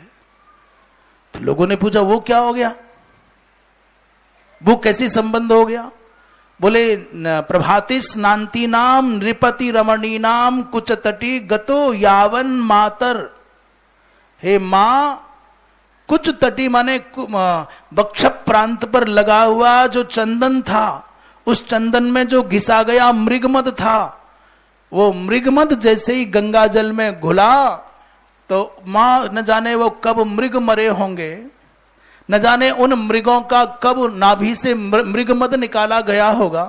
क्या कस्तूरी निकाला गया होगा, और कब वो कस्तूरी राजा के यहां आया होगा, और कब उस संचय से, कोष से, खजाने से मृगमद का नंबर चंदन घिसने में आया होगा, और कब जाकर के वो गंगा जी में पहुंचा। महाराज, इतने वर्षों के बाद जिन मृगों की नाभि का वो कस्तूरी था, वो मृगत्व का जीवन छोड़ करके दिव्यात्मा बन करके, पुण्यात्मा बन करके ब्रह्मलोक जा रहे हैं। प्रभाते स्नांति नाम नृपति रमणी नाम कुच तटी गतो यावन मातर मिलति तब तोयैर मृगमदः। अरे मैया, तुम्हारे जल में वो मृगमद मिला तो मृगास्तावत, वो वैमानिक सत सहस्त्र, हाँ, हजारों विमानों में वो मृगों का समूह मुक्त होकर के दिव्य लोक जा रहा है। ये दृश्य देखा भैया, मनुष्य की तो बात क्या, भगवती मां गंगा के जैसा उदार सृष्टि में कोई नहीं हो सकता। इतना भी उधार रखने के लिए गंगा तैयार नहीं है। तुम्हारे देह का कोई भी अंश गंगा में जाएगा तो फिर तुम्हारा तो कल्याण होना ही होना है। बोलिए वृंदावन बिहारी लाल की। तत्तोय स्पर्श मात्रेण, गंगा जल का स्पर्श मात्र होने से बड़े से बड़ा पापी घोर से घोर किल विषों से मुक्त हो जाता है। यमदूतों ने पूछा यमराज से, महाराज ये क्या लीला हो गई? यमराज ने कहा, भैया गंगा जल के स्पर्श करने मात्र से श्रृगाल कवली कृते मानसे चाति निकृष्टोपि मुक्तो सौ, ये अत्यंत निकृष्ट होने पर भी इसके शरीर का कोई टुकड़ा गंगा जल में गिर गया था, इसलिए मुक्त हो गया, पाप मुक्त हो गया। एवं भगवती गंगा महापातक नाशिनी, दर्शनात् स्पर्शनात् चापी मोक्षदाच यतस्ततः। भगवती मां गंगा सभी पापों का नाश करने वाली है। भगवती मां गंगा का दर्शन हो, भगवती मां गंगा का स्पर्श हो, भैया इतने से भी मोक्ष प्रदान कर देती है।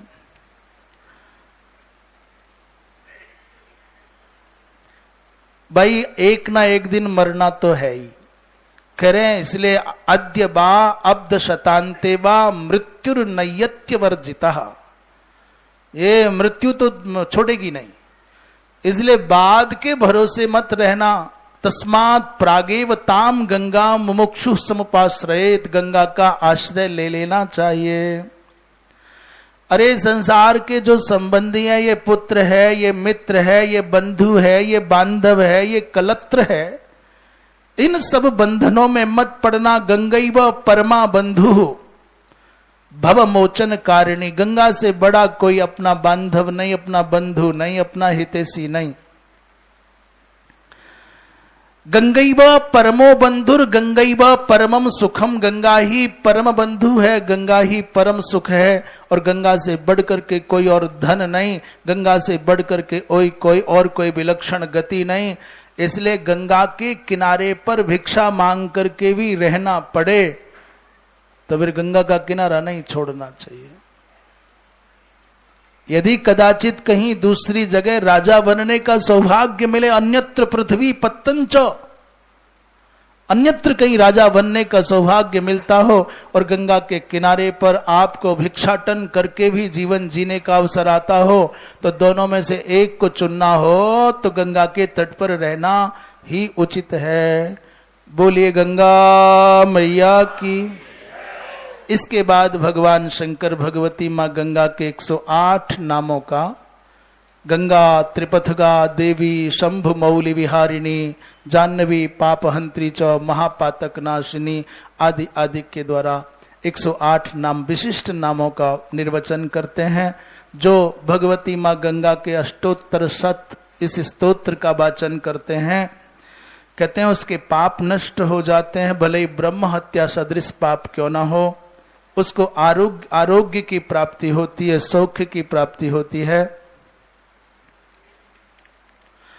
इसके बाद कहते हैं आसन्ने मृत्यु काले तु भक्त्या यस्सृणुयान नरः, यदि कदाचित किसी का मृत्यु काल निकट आ गया हो, जीवन की अंतिम संध्या समीप हो, तो उस समय इस अष्टोत्तर शत जो भगवती मां गंगा के नामों से विभूषित स्तोत्र है, यह अध्याय है, इसको श्रद्धा पूर्वक कोई सुने तो न मृत्यु बसता मेति सयाति परमाम गतिम। कहते हैं वो मृत्यु के बस में नहीं आता। मृत्यु का समय समीप आ गया है, सौभाग्य से ये पावन स्तोत्र श्रवण करने का अवसर मिल गया तो उसको मरना नहीं पड़ता, अर्थात वो मृत्यु के बंधन में बंध करके संसार को नहीं छोड़ता, अपितु जैसे भगवान के भक्त प्रवर भक्तराज श्री ध्रुव जी महाराज मृत्यु के सर पर पांव रख करके संसार से गए, ठीक वैसे ही भगवती मां गंगा का भक्त इस संसार से जाता है तो परम गति पाता है, मृत्यु का बस उस पर नहीं चलता। एकादशी में विशेष रूप से कोई व्यक्ति स्नान करे भगवती मां गंगा में, तुलसी अथवा बिल्वपत्र की सन्निधि हो, और फिर एकादशी में, एकादशी के व्रत में तुलसी की सन्निधि में अथवा बिल्व वृक्ष की सन्निधि में व्रत करते हुए इस स्तोत्र का अष्टोत्तर शतनाम रूपात्मक स्तोत्र का पारायण करता है तो कहते हैं उसकी भी परम गति होती है। बोलिए गंगा मैया की। इसमें 81 अध्याय है और 86वें अध्याय में कामरूप तीर्थ की महिमा का वर्णन करने जा रहे हैं भगवान शंकर। कामाख्या अर्थात भगवती मां गंगा के महात्म्य को लगभग संपन्न करके भगवान शंकर कहते हैं,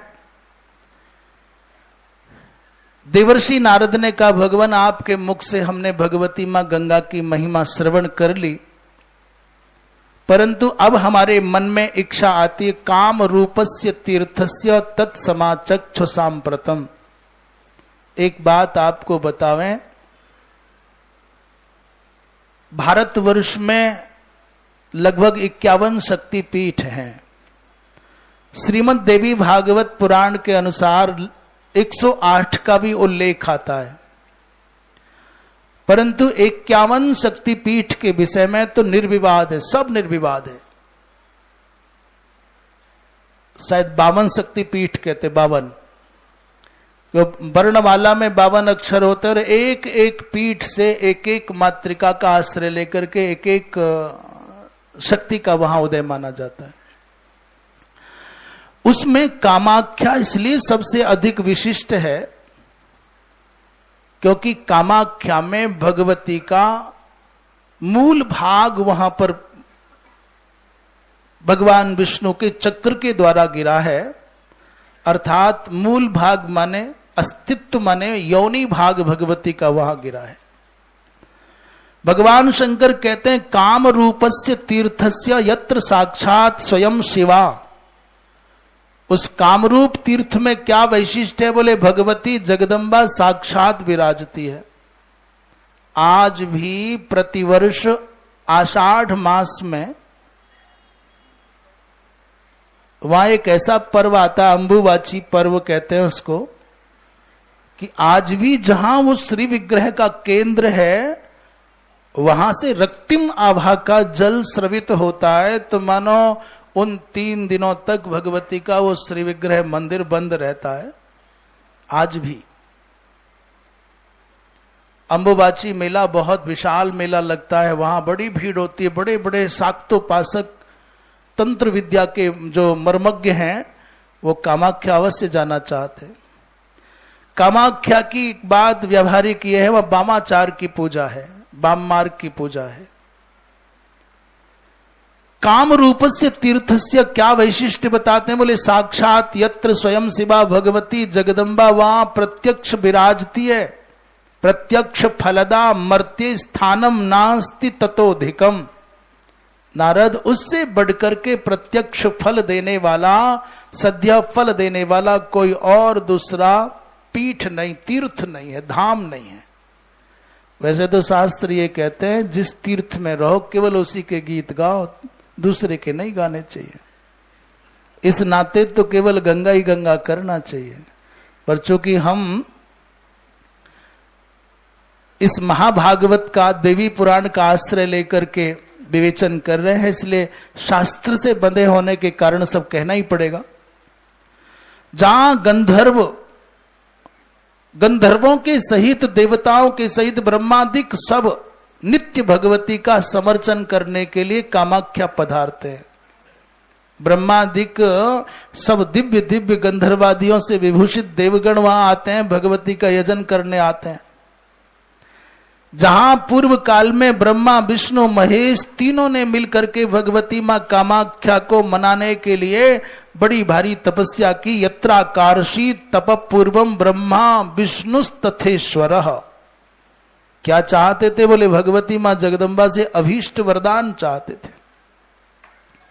कामाख्या माने वो दिव्य तीर्थ है जहां वशिष्ठ जी महाराज ने रह करके पुरस्चरण किया है। भगवान शंकर कहते हैं यत्र कृत्वा पुरश्चर्याम वशिष्ठो मुनि सत्तमः और सिद्ध मंत्रो भवत्पूर्वम सृष्टिकर्तेव चापरः, सृष्टिकर्तेव चापरः। ऐसा वैशिष्ट प्राप्त हुआ वशिष्ठ जी महाराज को, ऐसी विशिष्टता वरिष्ठता प्राप्त हुई कि देखने से लगता है जैसे साक्षात प्रजापति ब्रह्मा हो। किसके कारण? बोले कामाख्या में पुरस्चरण करने के कारण। कल भी एक चर्चा हम कर रहे थे, आज फिर कर रहे हैं। आप यदि कदाचित देव दर्शन करने में सफल न हो पाए, परंतु तीर्थ क्षेत्र में मात्र पहुंच पाते हैं, आप नहीं गए, मंदिर में नहीं जा पाए, दर्शन नहीं हुआ, तो भी ये सामान्य उपलब्धि नहीं है। मान लीजिए बहुत भीड़ है और आप काशी विश्वनाथ, काशी में प्रविष्ट हो गए, विश्वनाथ जी के दर्शन नहीं हुए। कामाख्या गए, बहुत भीड़ थी, मंदिर में नहीं जा पाए। केदारनाथ तक गए परंतु दर्शन न हो सका। तो कह रहे क्षेत्र स्पर्शन मात्रेण ब्रह्मापि नरक्षणात्। अपनी आंखों पर इतना विश्वास करके मत चलना कि सब हम देखेंगे तभी हमको संतोष होगा। यदि आपने अपने नयनों से भगवान के श्री विग्रह को निहार भी लिया तो कितना निहारोगे, कितना देखोगे, कितना जानोगे। और इसकी अपेक्षा ये मन में आ जाए कि मैं देखूं ना देखूं क्या फर्क पड़ता है, पर उसने तो देख ही लिया। मन में भाव आ गया तो बात बन जाएगी। कहते हैं कोई जन्मांतरीय संस्कारवान महानुभाव नेत्र विहीन हो गए। हाँ, शरणानंद जी महाराज की बात भी एक कोई दृष्टांत है। कहते हैं कोई सज्जन जिनके नेत्र नहीं थे, पर भगवान द्वारिकाधीश के दर्शन करने की बड़ी अभिलाषा रहती थी। जहां बैठते अच्छी अच्छी बातें करते, 2-4 लोग घेरे रहते उनको, तो कहते भाई बात बन जाए तो द्वारिकाधीश के दर्शन हो जाएं, द्वारिकाधीश के दर्शन हो जाएं। तो लोग हंसी में टाल देते, अंधे हैं, क्या जाएंगे, कैसे जाएंगे, क्या करेंगे, चले भी जाएंगे तो क्या पाएंगे। पर मन में लौ लगी थी। हमने सुना है कि संभवतः 7 बार शरणानंद जी महाराज ने 4 धाम की यात्रा की। 4 बार की, 7 बार की, हाँ हमने सुना है। और अच्छा, हमारी गिनती में कोई गड़बड़ हो तो ठीक कर लेना, जिसे ज्यादा सही मालूम हो सही ऐसा कर ले, हम छुट्टी दे देते हैं। 4 बार नहीं, 7 बार जो हमने सुना है, 7 बार बिना नेत्र वाला व्यक्ति उस समय, अभी तो सड़कें बहुत अच्छी हैं, उस समय जिस समय चलने के लिए रास्ते नहीं थे, खाने के लिए ठीक से भोजन सुलभ नहीं थे, कोई सुविधाएं न थी, और न जाने कैसे, कितना भगवत विश्वास रहा होगा, कितना बल रहा होगा, आत्मबल उन महापुरुष ने 4 धाम की यात्राएं की। तो हम चर्चा कर रहे थे, उस सज्जन के मन में बड़ी चाह थी कि मैं जाऊं द्वारिकाधीश के दर्शन करूं, द्वारिकाधीश के दर्शन करूं। हजारों किलोमीटर चल के जाना है। एक दिन मन में ठान लिया, उठ के खड़े हो गए और चल पड़े। कोई कभी हाथ पकड़ करके कुछ दूर चला जाता, कोई छोड़ जाता, किसी से पूछते, मांग करके खा लेते, कोई बिठा के खिला देते, कोई धक्का भी देते। चलते चलते चलते चलते संयोग से एक दिन पूर्णिमा के दिन वहां पहुंच गए। पर पता चला पूर्णिमा के दिन तो बहुत भारी भीड़ लगी हुई है। इतनी भीड़ की रास्ते पर चलना ही कठिन हो गया। कोई इधर से धक्का दे, कोई इधर से धक्का दे, तो कभी इधर गिरते, कभी इधर गिरते। इन्होंने पूछा, भैया मंदिर कितनी दूर है? तो किसी ने कहा, बाबा दूर है अभी, पर शिखर का दर्शन होने लगा। अच्छा, भैया तुलसी है क्या? तो किसी से तुलसी मांग ली, तो एक हाथ में डंडा, एक हाथ में तुलसी, अब दोनों हाथ भर गए, और भी चलना बहुत मुश्किल हो गया। किसी का धक्का लगा और गिर गए, पर उतने उत्साह से फिर उठ के खड़े हो गए। पर कोई नवयुवक इनको देख रहा था, इनके नेत्र विहीनता को भी देख रहा है, इनके उत्साह को भी देख रहा है, इनके गिरने को भी देख रहा है। उसने कहा, बाबा तुम्हारी आंख नहीं है ना? उन्होंने कहा, हाँ भाई आंख नहीं है। फिर कहां जा रहे हो? बोले भगवान के दर्शन करने जा रहे हो। तो हंस करके बोला, भाई आंख नहीं है तो भगवान के दर्शन क्या करने हैं? तुमको क्या खबर कि मंदिर के सामने आए कि नहीं आए? यदि तुमको कोई मूर्ति के सामने भी खड़ा कर देगा तो तुमको क्या पता चलेगा पर्दा गिरा कि नहीं गिरा? क्यों धक्का खाते हो? चुपचाप बैठ करके भजन करो, राम राम करते नहीं बनता क्या? उन्होंने कहा, भाई ये बात तो मुझे भी पता है कि मेरे आंख नहीं है, ये बात मुझको भी पता है कि मुझे पता नहीं चलेगा पर्दा गिरा है कि खुला है, गेट बंद है कि खुला है, भगवान सामने है कि नहीं है। तुमने कौन सी नई बात बताई? कुछ नया बता, ये तो हमको भी खबर है। उसने कहा, नई बात क्या बताऊं? जो सच है वो कह रहा हूं। बोले, जो सच है वो मैं कहता हूं, इसे छोड़। अरे भाई मैं इन आंखों से नहीं देखूंगा, मुझे पता है, मैं ही तो अंधा हूं, पर जिसके लिए जा रहा हूं उसके तो आंखें हैं ना। उसके सामने पहुंच जाऊं और भगवान से 2 बात करूंगा कि तेने अपनी की, मुझे नेत्र विहीन बनाया, पर मेरे साहस को, मेरे उत्साह को, मेरे संकल्प को न मार पाया। मैं नेत्र विहीन होकर के यहां तक आया, और आंखें होती तो क्या देख पाता? बस तेने देख लिया ना, हो गया, बहुत है। अरे बाबा उनकी दृष्टि पड़ जाए कि हम आ गए चल करके, उतने मात्र से, क्षेत्र प्रवेश मात्र से वहां की वायु का भी स्पर्श होता है, तो कितना भी ब्रह्म हत्यारा भी क्यों ना हो, उसके भी पाप नष्ट हो जाते हैं। जन्मांतर सहस्रस्तु संचितम पाप पुंजकम, हजारों हजारों जन्मों के संचित पाप हों, और यार आपको जाके कामाख्या में भगवती का दर्शन करने का सौभाग्य मिल जाए तो क्षणेन भस्मसात कुर्यात कामाख्यायाः प्रदर्शनम। भगवती कामाख्या का माने अच्छी प्रकार से श्रद्धावनत होकर के दर्शन हो जाए तो हजारों जन्मों के पाप नष्ट हो जाते हैं। पर कहते नारद ये गोपनीय विषय है। भगवान शंकर कहते हैं ये पात्रा पात्र का विचार करके चर्चा करना, अनधिकारी को नहीं सुनाना। धरणी तल पर माने भूतल पर इससे बढ़कर के कोई दिव्य तीर्थ पुण्य प्रदान करने वाला नहीं है। प्रदक्षिणा करने का सौभाग्य मिले तो अवश्य उस मंदिर की प्रदक्षिणा करनी चाहिए, क्योंकि जो व्यक्ति कामाख्या मंदिर की परिक्रमा कर लेता है उसको तीनों लोकों की परिक्रमा करने के समान फल की प्राप्ति हो जाती है। प्रदक्षिणं कृतम येन तीर्थम श्रीयोनि मंडलम और कृतम लोकत्रयं तेन प्रदक्षिणम अशेषतः। इन बातों में कई बार अतिरंजना लगती है लोगों को, कहते कुछ अतिशयोक्ति है, कुछ लोगों को लुभाने के लिए, आकर्षित करने के लिए फलश्रुति को बढ़ा चढ़ा करके कहा जाता है। हम इस बात को नहीं मानते, हम बिल्कुल नहीं मानते ऐसा। हम ये मानते हैं कि ऋषि जो बोलते हैं वो अन्यून और अनतिरिक्त बोलते हैं, जो यथार्थ है उतना ही बोलते हैं।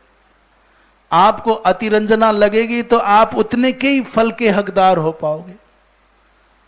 हमको कभी भी रंच मात्र भी ये नहीं लगता कि किसी को लुभाने के लिए बात कही गई है। नहीं नहीं, बिल्कुल सत्य घटित होता है। कहते हैं वहां का निर्माल्य यदि कोई सर पर धारण करे, निर्माल्यम शिरसा यस्तु कामाख्यायाः प्रधारयेत तो सदैव पूज्यतामेत्य विहरेत भैरवोपमः।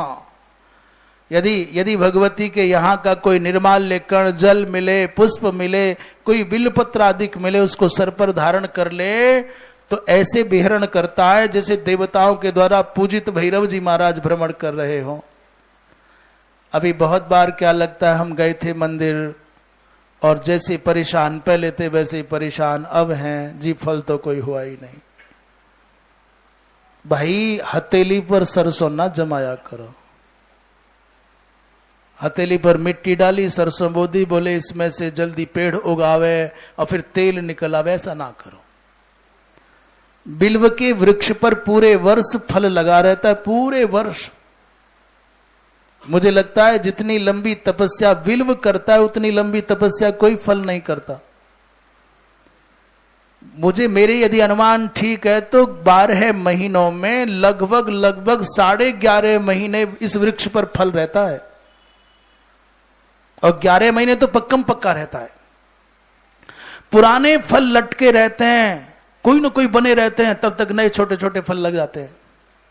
अखंड फल वाला वृक्ष है बिल्व। उस बिल्व के फल को जब तक वो सहजतया अपने आप नहीं पकता, आप तोड़ना चाहो डाली टूट जाएगी, फल नहीं टूटेगा। बिल्व के फल को उसकी डाली से आप तोड़ना चाहोगे, तोड़ नहीं सकते, डाली का टूट करके हिस्सा आ जाएगा। पर जिस दिन वो पक जाता है उस दिन अपने आप उर्वारुकमिव बंधनान। वो उर्वारुक यद्यपि खरबूजे के लिए है, पर मैं कहूं कि बिल्व का फल जिस दिन पकता है ना, तो चुपचाप अपनी ग्रंथि से, अपने डंठल से चुपचाप नीचे आ जाता है, छू दो तो हाथ में आ जाता है। अर्थात वो सहज जो स्वाभाविक परिपक्वता की प्रक्रिया है, यदि आप वस्तुतः मौलिक स्वाद चाहते हो तो बिल्व की भांति अपने पुण्यों के फल को पकने दो। समय से पहले फल चाहोगे तो फिर स्वाद नहीं आवेगा, वो टूट करके गिरे नहीं, तोड़ना ही पड़ेगा। इसलिए बिल्व की भांति अपने पुण्यों के फल को पकने देना चाहिए। वृंदावन बिहारी लाल की। प्रसाद लेने का विशेष फल बता रहे हैं। प्रसादम भक्षेत भक्त्या नत्वा चौ शीर्षा पुनः। भगवती को प्रणाम करके प्रसाद का भक्षण करे, वहां श्राद्ध करने पर विशेष फल हो जाता है। वहां पर दिव्य नदी है जिसको कहते हैं, क्या नदी है वो? ब्रह्मपुत्र, या उसको लोहित कह रहे हैं। भैया वहां मुहूर्त आदि की अपेक्षा नहीं करनी चाहिए कि ये मुहूर्त वो मुहूर्त। पुरश्चर्या विधौ मंत्री विचार्य, बोले वहां पर मुहूर्त का विचार नहीं। कालादीस तत्र मोहेन कदाचिन्न विचारयेत। एक विशेष बात कह करके विराम देते हैं। भगवान परशुराम ने वहीं पहले पुरस्चरण किया और फिर कार्तवीर्य अर्जुन को मारा। जमदग्नि सुतो राम कार्तवीर्य वधेच्छया तत्र कृत्वा पुरश्चर्याम प्रत्यक्षम विष्णुतामगात। भगवान परशुराम ने वहीं तपस्या करके वो अपूर्व वैष्णवी तेज प्राप्त किया जिसके द्वारा उन्होंने सहस्रार्जुन का वध किया। कामाख्या बहुत दिव्य धाम है, इसकी चर्चा कल फिर करेंगे। 10 महाविद्याओं की चर्चा है। तुलसी की बड़ी विलक्षण महिमा है, रुद्राक्ष की बड़ी महिमा है, बिल्व वृक्ष और बिल्व फल की बड़ी महिमा है, और क्या आंवले की भी महिमा का उल्लेख है। और एक विशेष बात अंतिम अध्याय में कलयुग के मानवों के स्वभाव का उल्लेख है। इसी के साथ ये पूरा हो जाएगा एक उपपुराण माने महाभागवत अर्थात देवी पुराण। आज यही वक्तव्य को विराम।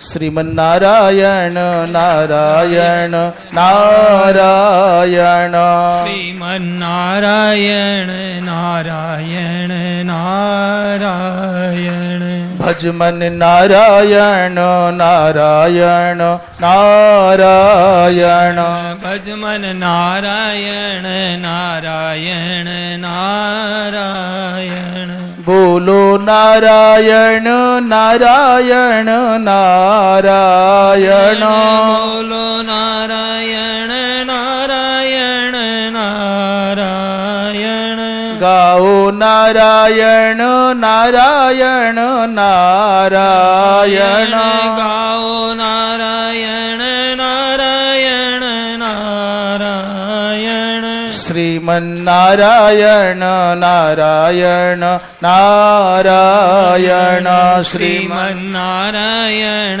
नारायण नारायण, भजमन नारायण नारायण नारायण, भजमन नारायण नारायण नारायण।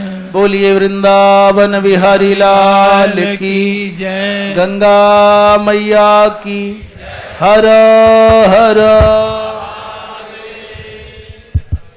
राम। एक महत्वपूर्ण सूचना है। परसों 4 तारीख बुधवार को पूज्य सेठ जी प्रत्येक वर्ष बट वृक्ष के नीचे खिचड़ी प्रसाद का कार्यक्रम किया करते थे। उसी परंपरा का हम लोग पालन कर रहे हैं। उसी क्रम में परसों 4 तारीख बुधवार को बट वृक्ष गीता भवन नंबर 7 में खिचड़ी प्रसाद का आयोजन किया गया है। प्रातः 9 बजे से भगवान नाम संकीर्तन का आयोजन है। तत्पश्चात महापुरुषों का प्रवचन है।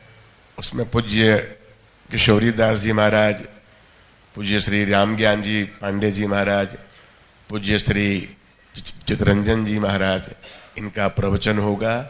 तत्पश्चात प्रसाद ग्रहण करने के लिए आप सब लोग अवश्य पधारें, प्रवचन का लाभ लें, प्रसाद ग्रहण करें।